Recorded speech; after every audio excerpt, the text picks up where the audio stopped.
Hello everyone, this is Defense Politics Asia and this is the summary for the day of 386 for the 16th of March.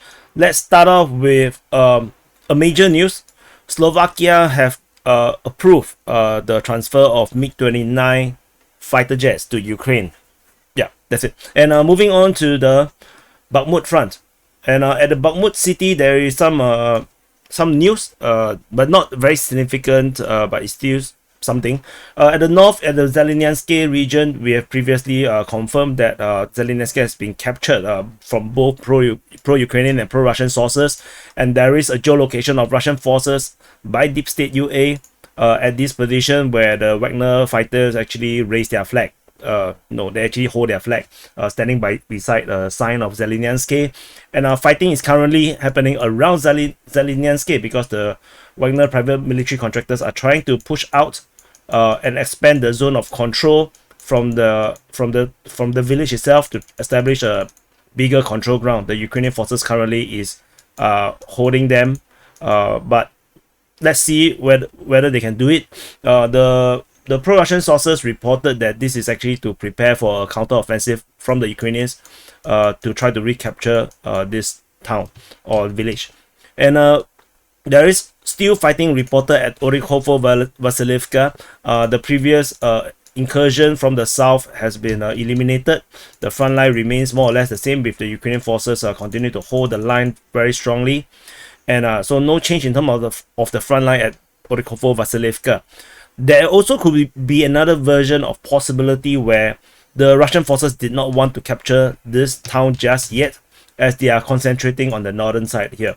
So they are holding this line, drawing Ukrainian forces towards this area here, whereas their objective is actually to move further away and going to a totally different place. That could also be a possibility as they pin down Ukrainian forces in this area. So never just see a non-progress as a non-progress. It could be deliberate. Just want to share. The same thing can happen from the Ukrainian side, but usually it seems to be the Russian side that seems to want to hold a line than the Ukrainians. And there's information of regrouping of Ukrainian forces at Minkivka. So due to some of this progress from the Russian side, the Ukrainian forces redraw to this forward operating base at Minkivka, and they have tried to regroup their forces around here, probably to reinforce or do a counter offensive later. And in the area around the Bakhmut city itself, there is fighting reported towards Krychorivka. There's fighting towards Bodanivka. The Krychorivka information coming from the Ukrainian Defense Ministry, the Bodanivka one coming from pro-Ukrainian and pro-Russian sources, Deep State UA and Ryba, both reported that the Russian forces is still trying to attack into Bodanivka. So far, no success. The Ukrainian forces are holding the line very, very well. And in Ivaniske region, as I mentioned earlier, there doesn't seem to be a real attempt from the Russian side to want to capture the town. It's a town. So it seems like they don't really seem to want to do that. They are simply holding the position. Ryba reported there are still attack trying to arrive at the road. But yeah, but it doesn't sound very convincing to me because of the way they write. And the situation at Kromove is interesting. Yesterday we have the rumors about the capture of Kromove, and then pro-Russian sources reported that the Ukrainian forces have withdrawn out of Kromove, and they are shelling Russian positions. However, there is still no information of the capture of Kromove. Fighting is being reported at Kromove by Deep State UA, which means that there are still Ukrainian forces holding the line here, and the Russian forces are unable to actually break through just yet. So the information of the withdrawal from Kromove might not be that accurate. It could be just a rotation or temporary withdrawal from the position. Well, then they reinforce back again. We're not sure what's the situation, but the town has not fallen. In Bakhmut city itself, there is a geolocation of Russian forces at this position. As a result, the front line is actually pushed back. Previously, it was around here. So we can confirm that the Ukrainian forces are unable to hold that position and they're pushed backwards. And fighting is still ongoing within the industrial plant, the metal plant around the non-ferrous metal plant here in the north of Bakhmut. Fighting is still ongoing here. Fighting is also being reported in the south, in the area of the Zaporizhzhia district. According to Ryba, the pro-Russian source, there is also fighting reported in the southwest, in the region of the Bodenovka district, as well as this Vodokanal. I'm not sure Vodokanal is a location or is it a district. I geolocated it to be here after I searched the word Vodokanal. It actually shows exactly this location. So fighting is currently around this area here. So in the general sense, we can see that the Russian forces is pushing in the north, in the south, in the southwest, and in the area trying to cut off this major road here at Kromove. And basically this is about it in the Bakhmut city. Not a lot of change, and there is fighting reported at Bakhmut, as per reported by the Ukrainian Defense Ministry. And that's all from the Bakhmut front. And another significant region is actually in the Zaporizhzhia region. The Ukrainian offensive seems to be still ongoing. There is fighting reported at Novozlatopil. This is reported by Ryba, the pro-Russian source, where there is an attack towards this town of Novozlatopil. So far, doesn't seem to have succeeded. And there's another attack that is being reported is actually around Kamyanske region. According to Ryba, the pro-Russian source, very interestingly saying that there's fighting near Vasylivka, which is actually Vasylivka around here. So this is actually very peculiar because the front line is actually pretty far away. The front line is actually here, and to say fighting around Vasylivka means that the Ukrainian forces actually broke through and headed towards Vasylivka through the highway. And however, according to Ryba, they say that the attack has not been successful.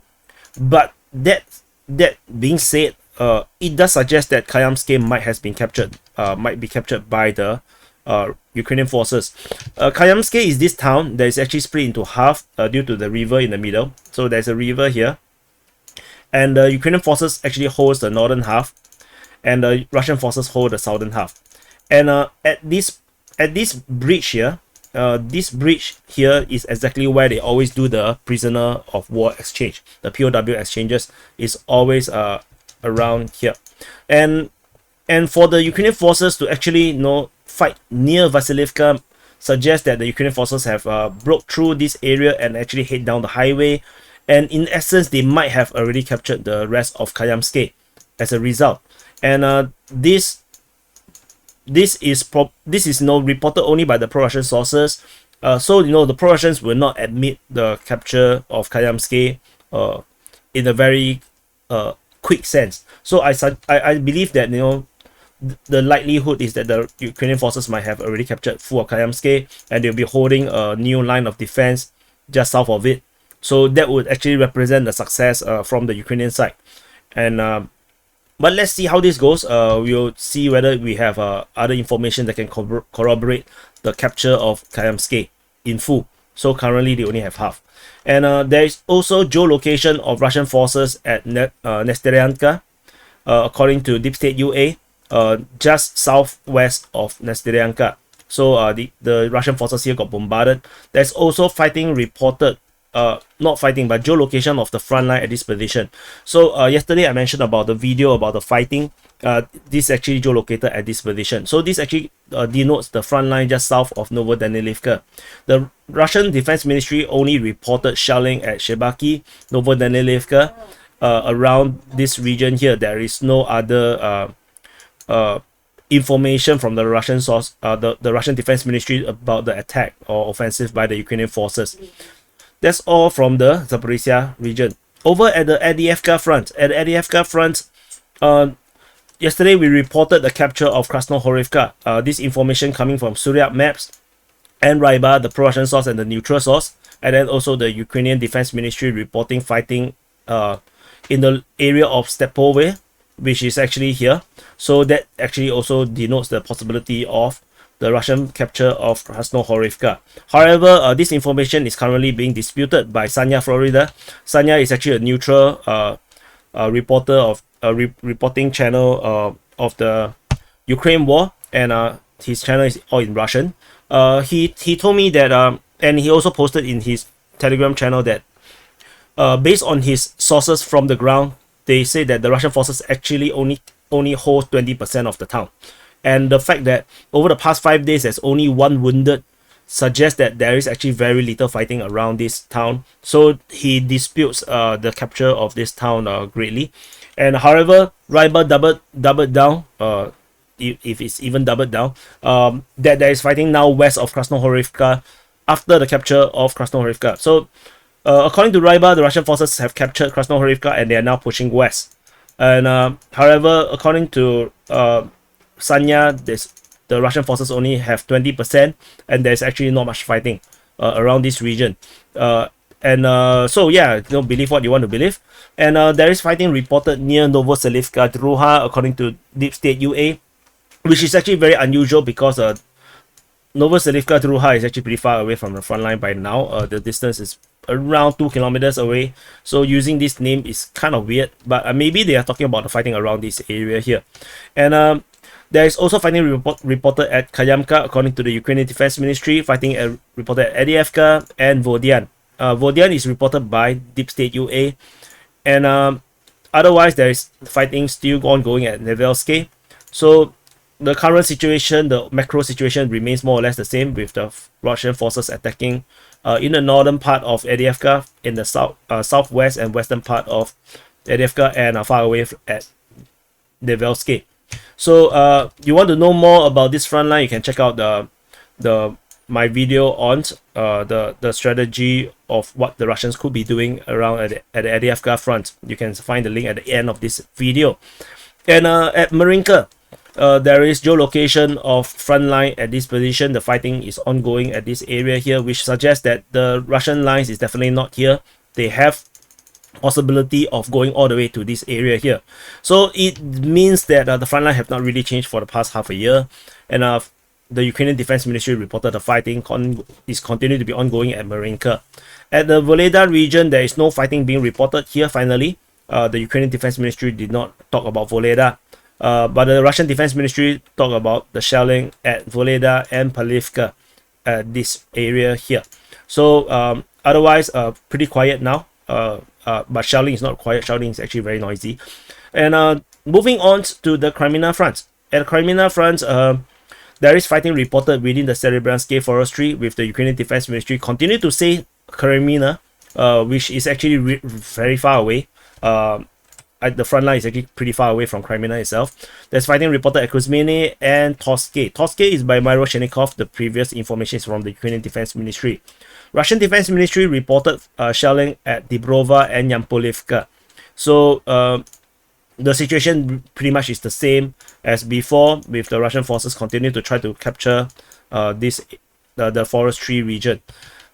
There's also shelling being reported at Nevelske. Further up north, we have a MiG-29, a Ukrainian MiG-29 shot down over Novovodyan. And that's all from the Kreminna front. South of Kreminna, we have the Siversk Front, centered around the Siversk city. And there is fighting reported at below Horivka, according to Myro Shenikov. He's the only one that reported fighting here. The Russian Defense Ministry reported shelling at Horivka. And there is fighting reported at Kamyanske and Sperne, according to the Ukrainian Defense Ministry. And pretty much, I don't think these are major pushes. I think this is actually very it's just raiding forces, or just combat reconnaissance. It's not really meant to capture the town. It's just trying to pin down the Ukrainian forces at this area here, I believe, to keep them manned and keep the Ukrainian forces busy. And moving away from the Kreminna and Siversk front, we move into the Svatove front. At the Svatove region, so this is Svatove and Svatove city, there is just shelling report around this area. We have shelling reported at Avdiivka, at Novoselivske, and Berestove. Reinforcement is being reported on the Ukrainian side at Senkove. Reportedly, these are mercenaries from the International Legion, included with the reserve forces. So they are moving to Senkove. Probably this bridge is already repaired, or at least some kind of pontoon is actually put across it to allow the Ukrainian forces to actually cross over to reinforce. Because this bridge has been destroyed for a very, very long time. So I believe this bridge is now operational again for the Ukrainian forces to use. But because of the lack of information, I'm not going to change this. I'm just going to still put it as heavily damaged as per what happened in September. And over at the Kupyansk region, we have shelling reported at Kotlyarivka, and there is also shelling being reported at around the region of Hrynikivka.